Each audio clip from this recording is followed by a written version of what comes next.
This is it, the final game of the season, the most watched game in the world, taking place right here in Las Vegas, and we're getting you ready for it. Beat the Odds starts right now. From our Las Vegas studios, this is Beat the Odds, sponsored by Superbook Westgate Las Vegas.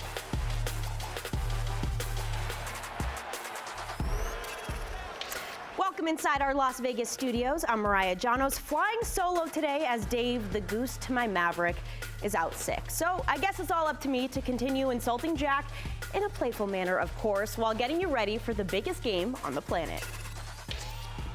Coming up on today's show, Jack and Teddy will look to close out the football season on a high note with their approaches to betting the big game. Plus, we've got guests galore as I catch up with Tony Richardson to set the stage for Sunday. And Brandon Marshall is back since he's got himself a championship ring. He's going to give us the 411 on the recipe to win it all. So let's get this party started, shall we? All right, gentlemen. You Jack. are not Dave. No. Are you licensed to drive this bus? I'm a little concerned about where this is going. No, I'm not, but I have a permit, so we're getting there. Luckily, we've got the biggest game of the year. Yes. So much to get to and so much to talk about. These teams, I mean, we kind of thought they might be there in the beginning, but midway through, maybe not. How'd they get here, Teddy? Well, we got to start with San Fran. I mean, there's nothing surprising about this run. They've had deep playoff runs for the last 5 years. They were one of the favorites coming into the season, and by midseason, they were the team that was the favorite to win the big game. Of course, a lot of it has to do with the number one offense. You know, we talk about Mr. Irrelevant Brock Purdy. It's irrelevant when you're talking about the number one offense in the league that's gained more than 6.5 yards per snap full season. Of course, top quartile defense as well. They've only allowed 5.1 yards per play. So we're talking about a 1.4 yards per play differential between what they've gained on offense, what they've allowed on defense. Those are legitimately elite numbers. But we talk about why is San Fran the favorite in this game? It's not current form. In mid-season, September, October, into November, they were the best team in the league. Those stats have still accumulated, so they still look like the best team in the league. I'm not sure that, Jack, you or I think that they are the best team in that's the the big league question. right now. Is this the team we saw all year long with those numbers, or is what we saw last week getting basically torched by the running game of the other team? So that's been the thing with San Francisco. Kansas City also didn't have that path that was unscathed, and they've actually been doing it in the opposite fashion that I think a lot of people thought preseason they would be doing it in. I call it the smoke show and mirrors, but basically you would think smoke show would be the offense. I mean, you've got Patrick Mahomes and Kelsey, now Taylor Swift's in the game, all these things going on, but that's not how this team's been doing it. They've been averaging 7.6 yards or points per game in the second half. This is not a team scoring, certainly not in the second half, but their defense has been next level good, historically good. This is a defense that's held every opponent under 28 points this year. That's never been done in the history of the league. 19 times you had 4 teams that held everybody under 28 points. Every single one of those teams won the big game. So this is uncharted territory with a defense that isn't getting enough credit. In fact, Teddy, I think if you ask the average fan how many players they could name on this Kansas City defense, besides Chris Jones, not many. So I was about to say Chris Jones. Right, but they're getting it done top to bottom. It's been an amazing run by them, and they're warranted to be here, and they flip that switch if there is such a thing in Arrowhead Stadium. Well, exactly. I mean, KC was not great in September, October, into November. San Fran was. We look at the results, say, since the Thanksgiving or so, you can make an argument KC's the better team. Yeah, so a lot to get to and a lot of things to break down as we head into this game. Yeah, absolutely. Now, sportsbooks here in Las Vegas are preparing themselves for a record-breaking weekend of wagers. Earlier this week, I went over to the Superbook at the Westgate Las Vegas to chat with the EVP of Superbook Operations, Jay Cornegay, to ask him about the betting handle they're seeing so far. It's been very solid, and we still got a long way to go as 80% of the bets will come in the last 2 days. The patterns are still the same. We're still seeing most of the bigger wagers come in on San Francisco, but it's the ticket count that's very interesting, as most of the tickets that we're writing are on Kansas City. So it looks like the betting public is favoring Kansas City. Now, obviously, the game is being played here in Las Vegas. How is this city being the host site impacting business and the handle you're seeing? We're seeing a huge impact being the host city, as all these extra venues that we have set up and planned for are either sold out or basically full. But it's bringing more VIPs. We've seen more celebrities. We've seen a lot more ex-athletes come into town, which has a huge impact on the betting handle, and that's why we think there's going to be a record set this year.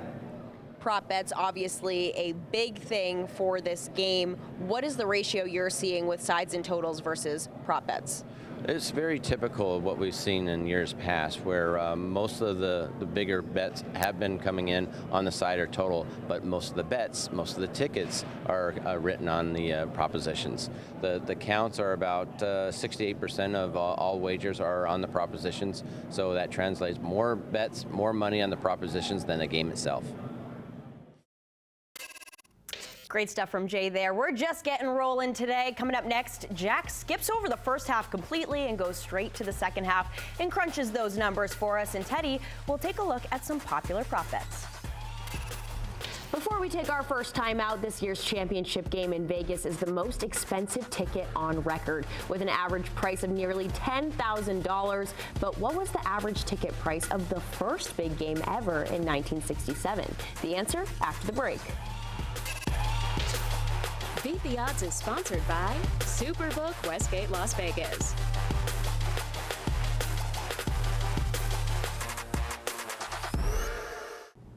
Welcome back. Before the break, we asked you this year's championship game in Vegas is the most expensive ticket on record, with an average price of nearly $10,000. But what was the average ticket price of the first ever big game in 1967? The answer, wow, $12 adjusted for inflation. That's about $106 today. I'll take it. The first ever big game took place between Green Bay and Kansas City in good old Los Angeles. We got Brandon Marshall back in the building, and if anyone knows a thing or two about winning a title, this guy right here, he brought his ring in for us to see. But let's get down to business, Brandon. Oh, there it is. Yep, show it off. San Francisco this week is practicing at UNLV. Yep. The league put down real grass on top of the turf, got a little muddied up. They were complaining about the conditions. How much does this prep week matter, and will that practice field have an effect? I think it definitely matters. You know, when we played in our game against Seattle, and it was freezing cold outside, right? So we decided to practice outside. The quality of practice wasn't that great because everybody was bundled up cold. Seattle practiced indoors, so they got full practice. Everybody is locked in. So I think, you know, if guys are worried about conditions, you know, the field, am I slipping? Is it muddy? I don't want to practice on this. That can absolutely have an effect on their mindset leading up to the game.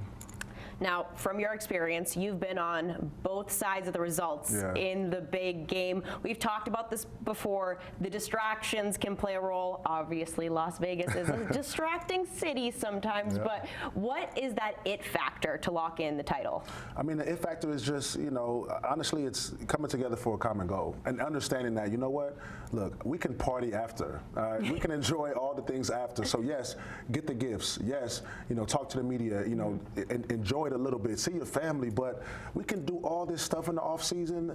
You know, it's 1 week for the rest of your life, if you really think about it, right? I can call myself a champion for the rest of my life, and that gets me into certain doors and certain rooms that I wouldn't have if I wasn't a champion. So just think about that, lock in, and I think that can help them, you know, get over that, you know, the distractions of the week.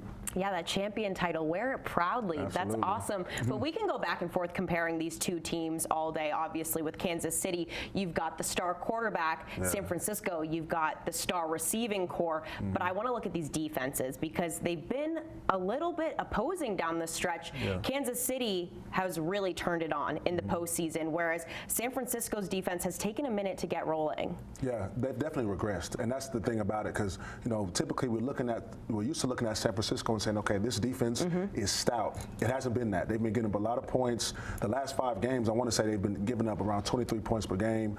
Kansas City on the other side have been only giving up 14. So the X factor, I think, as far as the defense goes, can the Kansas City defense step up and play well against that star-studded roster, right? Christian McCaffrey, Brandon Ayuk, Deebo Samuel, that offensive line. So if they can play stout and they can, you know, get a lot of stops, that leaves them at the end of the game, right? If Patrick Mahomes has the ball in his hands in the fourth quarter, who's betting against Pat? Nobody. Right. So if their defense can play well, look, I think they got a shot. Yeah, I mean, it's also about getting those stops, like you mentioned, at opportune moments, because these teams are going to go back and forth. Yeah. We already know that, but it's about getting them at the right time. So it'll definitely be interesting. Brandon, thank you so much for joining us. Thank you. We all know how a game starts isn't necessarily the way it ends, especially not with two teams taking the field this Sunday. Fat Jack has more on second half production. Mariah might need a bigger chair there. Brandon is. I need a lift. Guy works out for sure. Speaking of working out, let's see if we can work out our bankroll a little bit. When you're talking about the prop bets, here's how I approach them. I try to find one or two things that I feel like are givens that are going to be constants and that teams can't fix at this point in the year. What I've seen out of Kansas City is a team that all year long has been consistent, not scoring points in the second half. Absolutely they've won. Absolutely they've covered. But in the second half, they haven't scored. San Francisco, on the other hand, think of it a horse race. They are a closer. They're able to come back in the second half, score a bunch of points. So within that one fact, here's what I would do. I like Kansas City to win the first half. San Francisco to probably win the second half. More points in the first half than the second half because I think Kansas City will open up their offense a little bit more and then do similar to what we saw in Baltimore and play more conservative brand of football, even if they're in the lead, but it's not by much. We saw that Baltimore moved the ball up and down the field in the second half, didn't get it in the end zone. So find one or two things you feel like are constants that can't be fixed this late in the year and then capitalize on those based on all of the options given to you by the sports books. Yeah, Teddy, what say you? Sure, there's a lot of options that are given to you by the sportsbooks when it comes to props for the big game. I'm going to talk about a couple that stood out to me. All right, and I'm going to start with shortest and longest touchdowns of the game. Shortest touchdown of the game, over under 1.5 yards. I like the under in that one. I also like the under for longest touchdown of the game of 41.5 yards.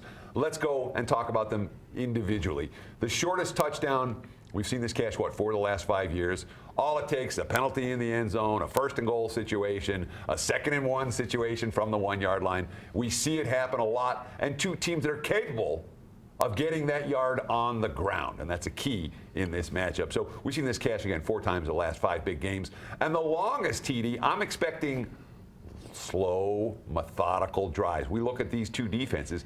They don't give up big plays, neither one of them. So I like the longest TD under 41.5 yards. And of course, the game are going to be some field goals. Harrison Butker, he can kick from distance, and Moody is someone who San Fran trusts. I like the longest field goal over. A low possession game doesn't affect scoring in the last 2 minutes of the first half. Will there be a score in the last 2 minutes of the first half? It's a little bit juiced, but I think it's juice worth laying. These are two good offenses. Even a low possession game, I think they'll get that score before halftime. And we talk so much about that double possession into the first half, first start of the second half. So it becomes such an emphasis that, it's scoring late, getting that momentum heading into the longer halftime becomes an important part of the week. All right, guys, thank you so much. Next up, speaking of props, we have our infamous Beat the Odds prop battle between these two. Teddy and Jack will battle over which team will have more rushing yards. Before we take another break, this year's championship game is expected to draw over 450,000 people to Las Vegas. But how many hotel rooms does this city house? The answer after the break. You're watching Beat the Odds, sponsored by Superbook Westgate, Las Vegas.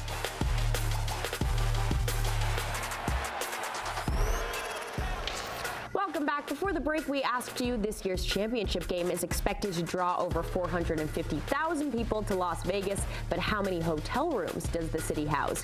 The answer, 151,771. Gee whiz, that's according to the latest data from Las Vegas Convention and Visitors Authority.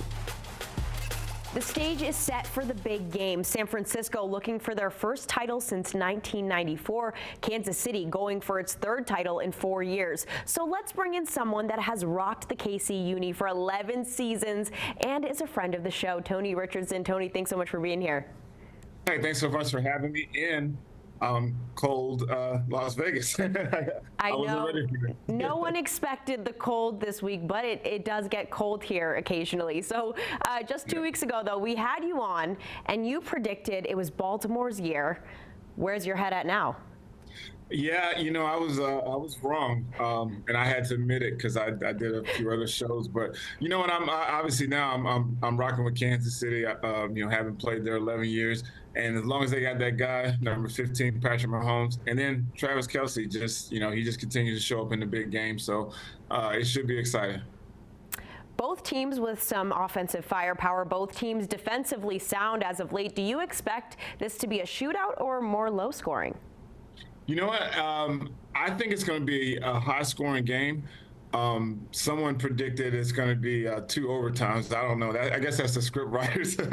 But no, I definitely. It's going to be. I think the first half will probably be kind of teams figuring each other out. But then I think in the second half, I think there's going to be some explosion. I think there's going to be a lot of big plays, and I really think it might be a pretty high-scoring game. Now, you mentioned Patrick Mahomes. Is he the determining factor for this game, you think? Yeah, absolutely. I mean, literally, if you think and look the way he's kind of carried the team all the way through the playoffs, I think that's the biggest thing. I think when you have that guy under center, well, now they're really gonna get under center there in the shotgun. But yeah, he's incredible. So I definitely think he'll be the person that moves the needle for Kansas City. And then obviously you have Travis Kelce, who's just when he passed Jerry Rice, I'm like, for me, as long as I played in the league, you just can't imagine that anyone would ever pass Jerry Rice for receptions, touchdowns, and yards in the playoffs. And Travis was able to do that. And so, yeah, I gotta say it's going to be a Kansas City, high-scoring game. Yeah, that duo is lethal right there. Now, before I let you go, I need a score prediction from you. You mentioned double OT, but what are we thinking? I'm gonna say 32-28 Kansas City, and the confetti will be falling on top of the Kansas City Kansas City football team. All right, let's see if this prediction is correct. We'll find out very soon. Tony, thank you so much for joining us. Thanks so much for having me. All right, it's time for our prop battle. Is there really anything better than watching two dads duke it out? I think not. You're supposed to say we haven't been to the gym since the Stone Ages or something ridiculous like that. Okay, I'm sorry. I am not Dave. We can call him and ask him for a script revision. I'm wearing a turtleneck next show, for sure, just in case. Fine. Do whatever you want. All right, let's just talk props. It's Teddy against Jack in this showdown. Today, the dads will debate 2 props. First up, which team will have more rushing yards? San Francisco is favored by 20.5 yards. Yeah, San Fran, in theory, is supposed to have 20.5 more yards rushing than KC. I'm not buying that theory. First, the narrative is that this KC defense can't stop the run. If you watch KC over the back half of the season, they can stop the run. You watched them at Baltimore last week, they can stop the run. And at the same time, when you look at Pacheco, if KC has the lead, which we think they're going to have, stay tuned, then we would anticipate it's going to be KC trying to run the football and San Fran throwing it around. Plus 20.5 yards, count me in. I'll take KC. Yeah, I don't know if there's a we there. What I think is that if you're San Francisco, you're going to want Brock Purdy out of bad situations on a consistent basis. Also, the Shanahan tree is more conservative, especially when the lights are brighter. I think they're going to feed McCaffrey over and over, even if it fails. When in doubt, they're going to run the football. I'll go ahead and lay the 20.5 yards. Give me San Francisco to have more yards by a long shot. I think me and Jack agree for the first time ever. Bingo. All right, next one is, will either team have 3 consecutive scores? Sure. And this is a prop that cashed year after year. When I first moved to Vegas, great prop. You bet the yes, you lay the price with the yes. Recent years, it's been a money loser, even in competitive games. You think, it's going to be a blowout, it's going to be a blowout. One team's going to get a chance to move, to score 3 times in a row.